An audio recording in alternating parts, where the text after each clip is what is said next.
uma empresa com 10 funcionários. Esse ensaio consistia no seguinte: esses 10 funcionários contribuindo previdenciariamente, isso tudo em termos hipotéticos que eu fiz, né? Foi um ensaio. Até onde, ao longo dos 30 anos, esses valores arrecadados conseguiriam sustentar uma aposentadoria para esses 10 funcionários. Muito bem, eu cheguei na conclusão que o que eles contribuíram, mais o que a empresa contribuiu, aquele pecúlio, ele era sustentável apenas para 2 anos e alguma coisa. Então eu cheguei numa conclusão que a estrutura previdenciária num país como o nosso, ela necessita de ter o quê? Ela necessita de ter um patrocinador. E ao longo do tempo isso acabou ficando bastante evidente.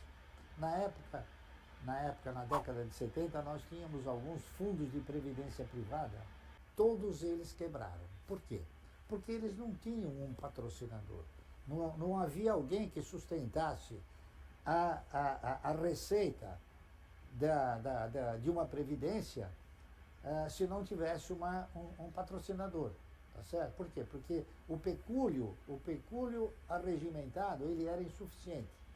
Então, eu cheguei na conclusão que o cidadão, para ele se aposentar na compulsória, ele nunca o faria de uma forma razoavelmente satisfatória.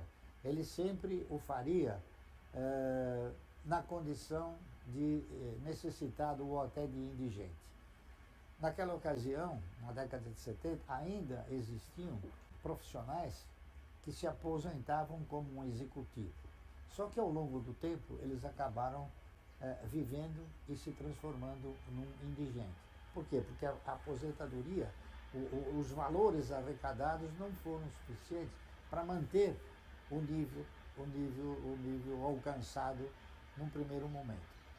Então o que eu fiz? Eu tentei montar uma estrutura que me possibilitasse ter uma renda mensal. Onde eu ia conseguir essa renda mensal? Eu teria que avaliar inúmeros caminhos. Caderneta de poupança. Naquela época nós tínhamos um negócio chamado LC, que era uma letra de câmbio, e todos eles caracterizavam a aplicação como uma forma de agiota, tá entendendo? Então eu procurei desenvolver estudos no sentido de investir os recursos dos agentes econômicos. Os agentes econômicos, assim representados por empresas. Então eu cheguei na conclusão que a gente tinha que se associar a bons projetos.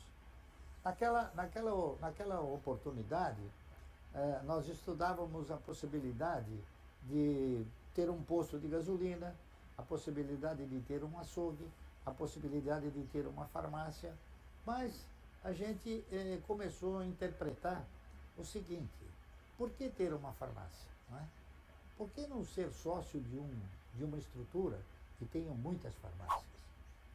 Por que ter um posto de gasolina? Por que não ter a participação, pensando de uma forma mais altruísta, de uma forma de maior dimensão? Por que eu não ser sócio de uma empresa que tenha muitos postos de gasolina? Enfim, e eu comecei a pensar dessa maneira. Pensar em ter um posto de gasolina, comecei a julgar que era pensar pequeno. Comprar ações de uma grande empresa que detivesse muitos postos. Então, o que eu fiz? Eu comecei a comprar ações de empresas que tinham muitos postos de gasolina. Na época, uma companhia chamada Companhia Brasileira de Petróleo Ipiranga, que ela ainda existe, mas não é do mesmo dono. Hoje o dono da Companhia Brasileira de Petróleo Ipiranga se chama Grupo Ultra, que é da Ultrapar, tá certo? Então o que eu fiz? Eu modulei uma forma de participar do mercado observando o mesmo critério e o mesmo tempo de contribuição da aposentadoria compulsória.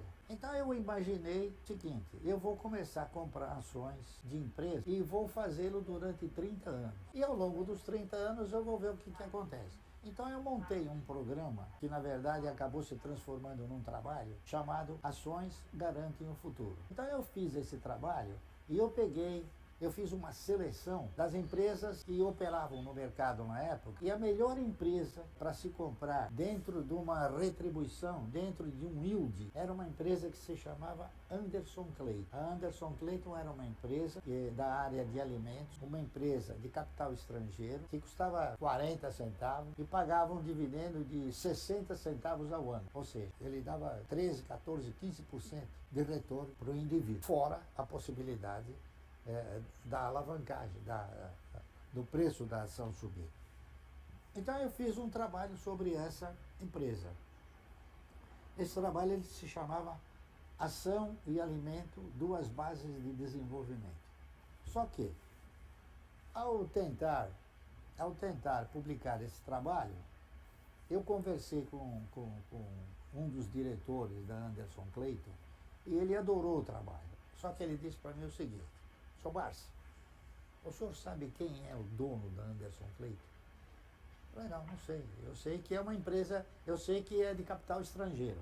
Então ele me disse, a Anderson Clayton tem como duas proprietárias duas velhinhas de 80 anos. E não se sabe até quando elas vão continuar dona da empresa. Então esse seu trabalho que prevê comprar ações de uma empresa durante 30 anos, ele pode não acontecer. Então eu falei, bom, isso é verdade. Então o que eu fiz? Eu desisti daquele trabalho, né? Mas não desisti do conceito.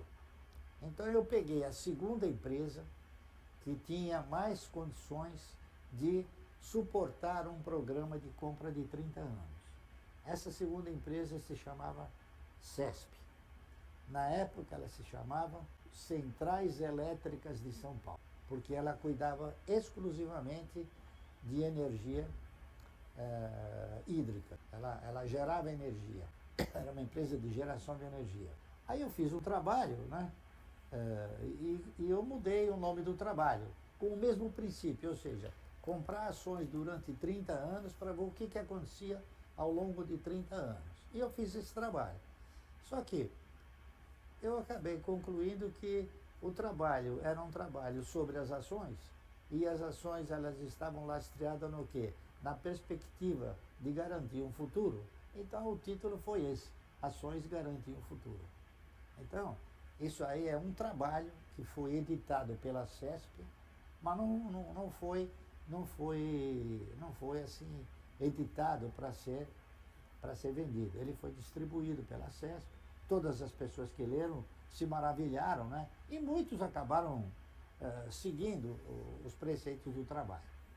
Então, o que eu posso dizer a você é o seguinte, é que a forma de se encontrar uma renda mensal, uma aposentadoria com as ações, não se consegue isso de imediato, a não ser você comprando já uma quantidade de ações, um volume de ações que te garanta essa participação.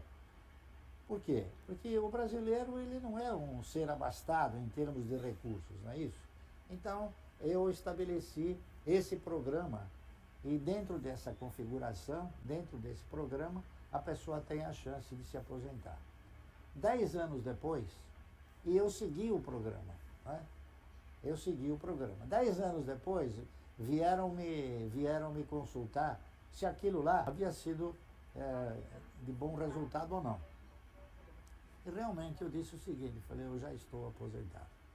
Só que, e eu continuei fazendo esse movimento, e eu faço até hoje, tá certo?